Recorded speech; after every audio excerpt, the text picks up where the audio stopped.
여러분 안녕하세요. 육상선수 출신 또 국가대표팀 트레이닝 하고 있는 주씨라고 합니다. 반갑습니다.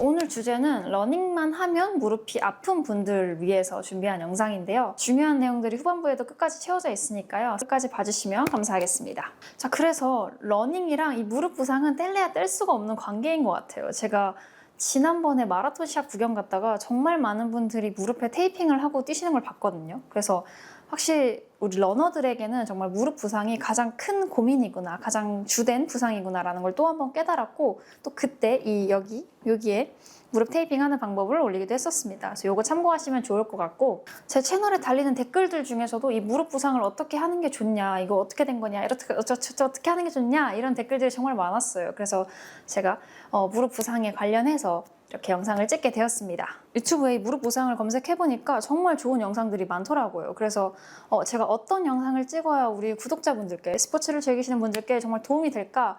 라고 고민을 많이 하다가 무릎 부상의 원인과 해결 방법이 여러 가지가 있겠지만 물리치료사로서 러닝과 무릎 부상을 바라보는 조금 다른 관점을 제시해 보려고 합니다. 자, 그래서 무슨 얘기를 하고 싶냐? 전 딱 두 가지를 말씀을 드리고 싶어요. 첫 번째는 부하, 로드이고요. 두 번째는 조절, 컨트롤입니다. 결국에는 부하를 어떻게 조절할 것이냐의 문제인데요. 저는 특히 많은 정형외과적인 문제, 특히 만성적인 문제는 이 부하와 조절의 관점에서 바라볼 때가 굉장히 많습니다. 또 무릎 관절 같이 이런 하지 관절, 고관절, 발목 관절, 무릎 관절 같은 경우는 부하를 감당하는 것이 하지 관절의 주된 역할입니다. 그래서 간단하게 먼저 결론을 내리자면 첫 번째는 부하를 조절한다. 무릎에 가해지는 부하 자체를 줄이면 됩니다. 두 번째는 부하를 감당한다. 무릎에 부하가 가해지는 것은 어쩔 수 없으니 그것을 감당할 만큼 강하면 된다. 이런 결론이 먼저 나오겠습니다. 자, 그러면 아까 말했던 첫 번째인 이 부하를 줄인다. 이 부하를 줄이는 방법엔 무엇이 있을까요? 또 그것도 두 가지의 방법이 있는데요. 또 첫 번째로는 운동량을 조절해서 부하를 줄인다. 두 번째로는 좋은 러닝 자세를 통해서 무릎 관절에 가해지는 부하를 줄인다. 아까 첫 번째인 이 운동량을 조절한다. 운동량을 줄인다. 이 방법에는요, 운동의 볼륨 자체를 줄이는 겁니다. 예를 들어서 주 7일 뛰었으면 주 5일, 한 달 마일리지가 100km라면 50km, 평균 페이스가 5분 페이스라면 6분 페이스. 이런 방식으로 훈련의 크기, 볼륨 자체를 줄일 수가 있습니다. 만약 통증이나 부상이나 불편감이 있다면 무조건 부하를 줄이시는 게 맞습니다. 자, 여러분, 근데 이쯤에서 제가 하나 말씀드리고 싶은 건 약해지기와 강해지기, 둘 중에 하나를 고르라면 무엇을 고를까요? 저는 무조건 강해지기, 후자를 선택할 것 같습니다. 만약에 부상의 경우가 아니라면 여러분들도 강해지기를 선택하는 것이 더 좋은 방법일 것이라는 생각이 듭니다. 따라서 정리를 살짝 해보면 부상, 통증, 불편감이 있는 경우다. 그러면 무조건 부하를 줄이는 것이 맞다. 그 다음에 충분히 회복이 된 후에는 점진적으로 부하를 늘린다. 두 번째, 부상, 통증, 불편감이 없는 경우라면 점진적으로 부하를 늘린다. 자, 이런 방식으로 강해지기에 더 큰 노력을 들이는 것이 맞다, 권장된다라고 생각을 하고 있습니다. 자, 그런데 이 영상을 보시는 분들은 대부분 무릎 통증이 있기 때문에 보시는 것이라는 생각이 들기 때문에, 자, 그럼 두 번째, 좋은 러닝 자세를 통해서 어떻게 무릎의 부하를 줄일 수 있는가에 대해서 설명을 또 해봐야 되겠죠. 그러면 어떤 러닝 자세가 무릎에 스트레스를 많이 주는가, 이걸 먼저 알아봐야 되겠죠. 가장 큰 원인은 바로 니 벨거스 패턴의 러닝입니다. 한국말로는 외반슬, 쉽게 말해서 이 무릎에 X자 형태의 패턴이 나오는 걸 말하는데요. 활동을 하거나 러닝을 할 때 무릎이 과하게 안쪽으로 모이는 경우를 다이나믹 니 벨거스, 동적 무릎 외반이라고 합니다. 일반적으로 대부분의 운동에서 무릎의 외반이 관절의 스트레스를 높인다라고 알려져 있어요. 예를 들어 저희가 스쿼트를 할 때 무릎을 일부러 이렇게 모으면서 스쿼트를 하지 않는단 말이에요. 근데 달릴 때는 내가 눈치채고 있지 않았지만, 혹은 눈치를 채고 있었지만 계속해서 니 벨거스 패턴이 나오는 경우가 굉장히 많다라는 겁니다. 특히 이렇게 조절되지 않는 무릎의 모임이 러닝을 할 때 무릎의 부하, 무릎에 스트레스를 많이 주는 가장 큰 원인이 된다라고 이해하시면 좋을 것 같습니다. 특히 러닝에서는 이 하지관절, 고관절, 무릎관절, 발목관절의 움직임이 굉장히 중요한데, 특히 무릎관절은 고관절과 발목관절의 사이에 껴있는, 중간에 있는 관절이다 보니까 이 무릎 관절이 여기서 중간 관리자 역할을 잘 해줘야 돼요. 예를 들면 왼쪽 무릎이 벨거스 패턴, 외반 형태를 보이면 왼쪽 발목은 회내 패턴, 발의 아치가 무너지는 패턴이 나오고, 왼쪽 다리의 고관절은 올라가고 반대쪽 다리, 즉 오른쪽 다리의 고관절은 아래로 떨어지는 이 힙 드롭 패턴을 보입니다. 따라서 무릎 관절의 외반, 발목 관절의 회내, 반대쪽 고관절의 힙 드롭, 고관절의 떨어짐. 이 세 가지가 무엇이 먼저 일어난다라고 하긴 어렵지만 이 세 가지가 굉장히 유기적으로 결합되어 나타나고 하지 관절의 스트레스를 높인다라는 결과가 굉장히 많습니다. 자, 그러면 나한테도 이 무릎 외반이 나오나? 이거 체크를 한번 해봐야 되겠죠? 자, 모든 테스트는 핸드폰으로 영상을 찍어서 확인을 해보시길 바랍니다. 가슴에 손을 모으고 한 발로 천천히 앉았다 일어났다 하면서 무릎의 흔들림과 무릎이 안쪽으로 많이 들어가는지 체크를 해보시면 되겠습니다. 테스트를 했을 때 골반과 무릎과 발목이 일직선을 그리고 있다면 동적 무릎 외반이 없다 혹은 적다 라고 판단하시면 되고, 사진과 같이 골반과 발목에 비해서 무릎이 안쪽으로 많이 지나치게 들어가는 경우는 동적 무릎 외반이 있다 라고 판단하시면 되겠습니다. 그러나 중요한 건 러닝을 할 때 외반이 나오나 안 나오냐, 이게 중요한 거기 때문에 러닝 영상을, 특히 트레드밀이면 더욱더 좋고요. 앞에서 하나 찍고 뒤에서 하나 찍으면서 내 무릎이 안쪽으로 심하게 모이는지 체크를 해보시면 되겠습니다. 이 영상은 저고요. 자, 일단 처음엔 기본 속도로 보고 무릎이 심하게 모이는지 확인을 합니다. 일단 특별한 문제는 없어 보이네요. 자, 그 다음에는 영상 속도를 낮추고 한 번 더 확인합니다. 지금도 특별한 문제는 없어 보입니다. 한 러닝에서 이 정도는 일반적인 수준이라고 판단이 됩니다. 자, 여기서 러닝 자세를 프레임별로 볼 때 중요한 포인트 두 가지를 말씀을 드릴 텐데요. 첫 번째는 발이 착지하는 순간입니다. 발이 땅에 닿는 순간, 이때 지면과 발이 만나면서 외반이 나옵니다. 발이 공중에 떠 있을 때는 착지의 충격이 가해지기가 전이죠. 그래서 발이 지면에 붙는 순간을 정확하게 보셔야 되고요. 두 번째는 착지를 하고 나가면서 발바닥이 뒤를 향하는 순간입니다. 무릎의 외반이 심해질 때 이 발바닥이 돌아가는 현상이 동반되어 주로 나타납니다. 자, 다시 제 영상으로 돌아와서 이번엔 제가 일부러 충격을 많이 주면서 한번 쾅쾅쾅쾅 뛰어봤어요. 충격량이 커진 상태의 러닝을 보는 겁니다. 근데 천천히 보니까 왼다리의 외반이 확실히 심해집니다.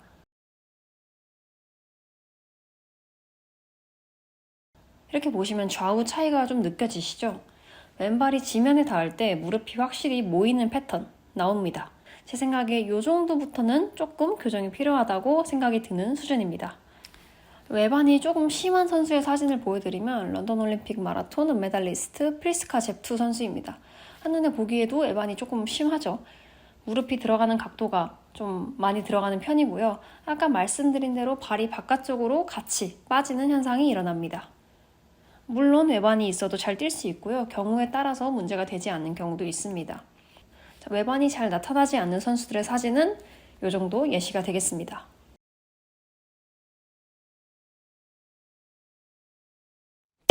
자, 이렇게까지 테스트를 해서 나한테 이 다이나믹 니 밸거스, 동적 무릎 외반이 있나 없나 체크를 했다면 이거 왜 나오는 거냐, 나한테 이 패턴이 왜 나오는 걸까, 이 원인을 알고 해결 방안까지 한번 찾아봐야 되겠죠. 일단 첫 번째로는 Q 앵글의 증가입니다. 대퇴골과 슬개골 사이의 각도로 이 각도가 커질수록 무릎의 외반이 자연스럽게 커지게 됩니다. 일반적으로 남성보다 여성의 이 Q 앵글, 골반 각이 더 크기 때문에 여성분들께 이런 패턴이 조금 더 많이 나올 수 있습니다. 두 번째는 근피로가 있거나 과도한 훈련을 하는 경우입니다. 저희가 처음 딱 1분 뛸 때는 굉장히 좋은 자세로 이렇게 열심히 이렇게 짝짝짝짝 잘 뛴단 말이에요.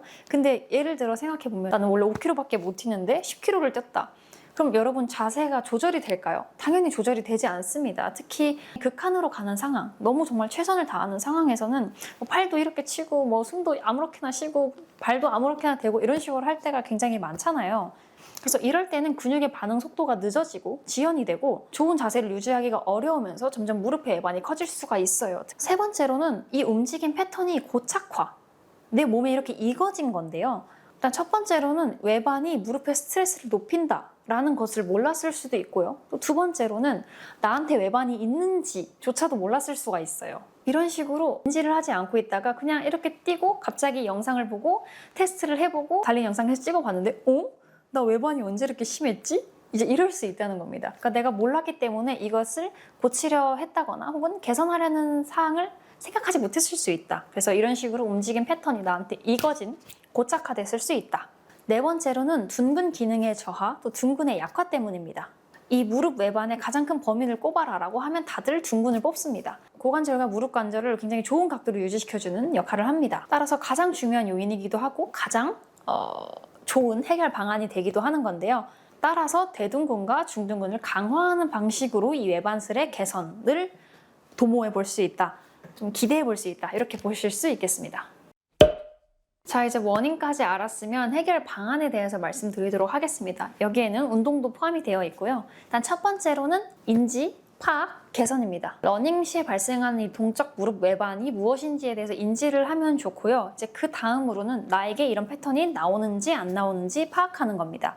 그 다음은 개선이 돼야 되겠죠. 무조건 이 무릎 외반 패턴을 보인다고 해서 다 개선해야 되는 것은 아니지만 무릎 외반 패턴이 심하고 조절이 되지 않고 통증도 불편감도 나에게 있다라고 한다면 개선할 만한 충분한 사유가 된다고 생각을 합니다. 걸었을 때도 이런 패턴이 나올 확률이 굉장히 높거든요. 혹은 발을 좀 팔자로 걷는다던가 하면 무릎 외반이 조금 더 심해진 패턴이 나오기가 쉽습니다. 따라서 걸음걸이부터 조금 신경을 써주시면 좋고요. 또 러닝을 할 때 제가 많이 말씀드리는 거기도 한데 항상 정면을 보고 있어야 돼요. 얼굴 정면, 어깨 정면, 골반 정면, 무릎 정면, 발의 두 번째 발가락이 정면을 본다라고 생각하시면 조금 더 이해하기가 쉽습니다. 발을 바깥쪽으로 놓는다던가 무릎이 안쪽 방향을 보고 있다던가 무릎이 정면을 보고 있어야 이 벨거스 패턴이 나오기가 조금 더 어렵겠죠. 그래서 인지하고 파악했으면 개선하려는 생각을 가지고 계시고 걸을 때도 항상 정면으로 올바르게 걸을 수 있도록 노력하시고 또 뛸 때도 이 고관절과 무릎 관절과 발이 항상 앞을 보고 있을 수 있도록 뛰어주시면 굉장히 좋습니다. 이것은 무릎 통증이 없더라도 모든 러너에게 해당하는 얘기입니다. 자, 두 번째로는 주저앉아서 뛰지 않기인데요. 제가 항상 이것도 너무 많이 말씀드리는 건데 엉거주춤 뛸 필요가 없다입니다. 요거를 가끔 혼동하실 수도 있겠다는 생각이 드는데 그러니까 자세가 작으면 안 된다. 케이던스가 너무 높으면 안 된다. 이 짱짱짱짱짱짱 뛰지 말라. 이 얘기가 아니라 짱짱짱짱 뛰어도 되는데 짱짱짱짱을 이렇게 움츠려서 이런 식으로 뛸 필요는 없다는 겁니다.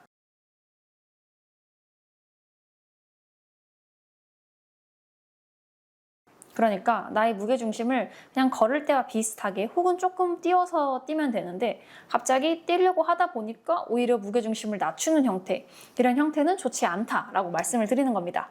무게중심이 낮다는 말은 골반의 높이가 살짝 떨어진다는 얘기와 비슷하기도 하거든요. 골반의 높이가 떨어지면 상대적으로 무릎 관절이 안쪽으로 모이는 형태가 나오기 쉬워집니다. 그러면 무릎 관절의 외반 형태가 또 나오게 되면서 무릎 관절은 스트레스를 많이 받게 되는 이런 형태가 되겠습니다. 그러나 마찬가지로 무릎 관절을 막 점프를 막 이렇게 하면서 뛴다 해도 무릎 관절에 데미지를 많이 줄 수 있겠죠. 손상을 많이 줄 수 있겠죠. 그러나 이것을 조금 논외로 하고 나는 오히려 관절을 아끼기 위해서 체력을 아끼기 위해서 주저앉아서 뛴다라고 할 수도 있겠지만 너무 주저앉아 버릴 경우는 골반 높이가 떨어지면서 무릎 관절이 안으로 모일 확률이 높아진다. 이것도 인지하시면 좋을 것 같습니다. 세 번째는 케이던스를 높이기입니다. 케이던스를 10% 정도 늘리면 러너스 니의 위험 요인인 무릎 외반이 줄어들고 슬개 대퇴 통증 증후군 예방에 도움이 된다 라는 연구 결과가 나온 적이 있습니다. 그래서 이게 막 너무 신뢰할 만한 결과는 아니지만 저도 어느 정도는 동감을 하는 얘기고요. 케이던스가 낮아지면 보폭이 상대적으로 늘어나는 경향이 있기 때문에 그러면 똥똥똥똥똥똥똥 이렇게 뛰는 게 아니라 총총총총총총 이렇게 뛰게 되는데 발의 착지가 몸에서 멀어지면 하지 관절의 움직임을 효과적으로 조절하기가 조금 어려워집니다. 예를 들어 저희 멀리 뛰기 이런 거 생각해 보면 옛날에 한 발 두 발 게임 뭔지 아시죠? 이렇게 7발 해서 이렇게 가는 거 있잖아요. 내가 한 발 한 발을 너무 멀리 보내려고 할 때 몸의 충격이 많아진다. 하지 관절의 충격이 많아진다 라고 이해하시면 좋을 것 같습니다. 그래서 케이던스를 조금 높이는 방법, 결국엔 보폭을 조금 줄이게 되겠죠. 그런 식으로 케이던스를 높이는 것이 실질적으로도 좀 도움이 될 거다라고 생각을 합니다. 자, 네 번째는 가장 중요한 거죠. 근력 강화입니다. 특히 둔근, 대둔근과 중둔근의 기능을 강화시키는 겁니다. 근력 강화에 도움이 되는 운동 3가지를 준비했고요. 모든 운동은 20회씩 조금 힘들다 그러면 2세트 반복, 괜찮다 하면 5세트 반복 이렇게 각자 개인의 편차에 따라서 진행해 주시면 될 것 같습니다. 그 전에 제가 왜 깁스를 하고 있냐면요. 운동하다 접질러서 발목 인대가 꽤나 파열이 됐습니다. 그래서 한동안 발을 질질 끄면서 다녔고요. 네, 상여자니까 이겨낼게요. 자, 운동 바로 시작하도록 하겠습니다. 첫 번째는 클램쉘이고요. 조개 껍데기처럼 무릎을 모았다가 벌려주는 운동입니다. 옆으로 누워서 팔꿈치는 어깨 밑에, 아래에 있는 다리는 편하게 바닥에 놓아주고 위에 있는 다리는 천천히 열어주면 됩니다. 특히 이 중둔근, 바지 주머니 쪽 타겟 운동입니다. 중둔근 깨우기 운동이라고 보셔도 될 것 같아요. 두 가지 팁을 드리면 발, 엉덩이 등을 벽에 붙이면 정렬 잡기가 쉽고요. 무릎하고 벽이 만난다 라고 생각하시면 좋습니다. 무릎을 많이 열어줄수록 힘들고 자극이 잘 오긴 하는데 가동 범위가 작더라도 일단은 수축을 잘 느끼는 것이 가장 중요합니다. 두 번째 팁은 이렇게 엉덩이 위에 손을 두고 만지고 살짝 눌러보면서 이게 수축이 잘 되고 있나, 빡빡해지고 있나 확인을 하시면 좋습니다. 자, 그 다음은 한 발로 일어나고 앉기, 싱글 레그 스탠드업 되겠습니다. 무릎 가운데에 점을 찍었다고 생각하고 이 점이 계속 정면을 볼 수 있게 살포시 앉고 살포시 일어나야 효과가 극대화됩니다. 근데 살포시 일어나면 반동이 없어서 약간 좀 힘들긴 하거든요. 그때는 영상처럼 반대발로 이렇게 살짝 반동을 만들어 주셔도 좋습니다. 시선, 어깨, 무릎, 발가락이 정면을 본 상태입니다. 자, 세 번째 운동입니다. 밴드 저항을 이용한 런지입니다. 자, 이렇게 단단한 물체에 먼저 밴드를 정확하게 고정을 해주시고요. 이 밴드의 저항이 무릎을 안쪽으로 끌고 가려고 하거든요. 그래서 이 외반 스트레스를 이겨내면서 런지하는 동작입니다. 무릎이 계속 정면을 볼 수 있도록 20회 반복합니다. 자, 여기까지 하셔도 진짜 훌륭한데요. 진짜 한 가지 조금만 더 보너스 운동을 해보자면 무릎이 꼭 안으로만 들어가는 건 아니죠. 중요한 거는 무릎이 어떤 상황이든 안정적으로 움직이게끔 하는 것이 중요합니다. 자, 이번에는 밴드가 내 무릎을 바깥쪽으로 당길 건데요.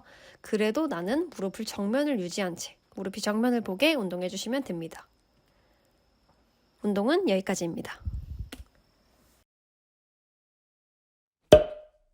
자, 오늘은 러닝만 하면 무릎이 아픈 가장 큰 원인인 동적 무릎 외반, 다이나믹 니 벨거스에 대해서 알아봤고요. 하나 짚어보자면 이 무릎의 외반이 늘 문제가 되는 것은 아닙니다. 실제로도 러닝을 할 때 굉장히 자연스러운 현상이기도 하고 탑급 엘리트 선수들에게도 많이 나타나는 현상입니다. 중요한 것은 과도하게 무릎이 모이는 것, 또 이 무릎의 모임이 조절이 되지 않는 것은 부상과 불편감의 원인이 될 수 있다는 것을 알아두시면 될 것 같습니다. 결론적으로는 무릎에 가해지는 부하, 스트레스를 줄이는 것이 도움이 되겠고요. 어느 정도 통증이 사라진 이후에는 좋은 부하, 좋은 스트레스를 통해서 점진적으로 무릎이 강해지게끔 하는 것이 키포인트가 되겠습니다. 이 중에서 가장 중요한 건요, 점진적으로입니다. 가장 중요한 건 점진적으로예요. 어제 1단계를 했어요. 괜찮네. 갑자기 5단계. 이게 아니라 무조건 1, 2, 3, 4, 5, 6, 7, 8, 9, 10 2단계를 다 밟는다라는 생각으로 부하를 점진적으로 올려가시길 바라겠습니다. 오늘 영상을 통해 알려드린 이 운동들, 또 이 방법들로 러너스니, 슬개 대퇴통증 증후군이나 장경인대 증후군 같은 이런 불편감도 조금 충분히 예방이 될 거니까요. 꼭 한번 따라해 보시길 바라겠습니다. 마지막으로 늘 제 영상을 또 채널을 아껴주시는 많은 분들께 감사드리고 저는 또 좋고 유익한 내용으로 오도록 하겠습니다. 그러면 오늘도 열심히 합시다. 안녕.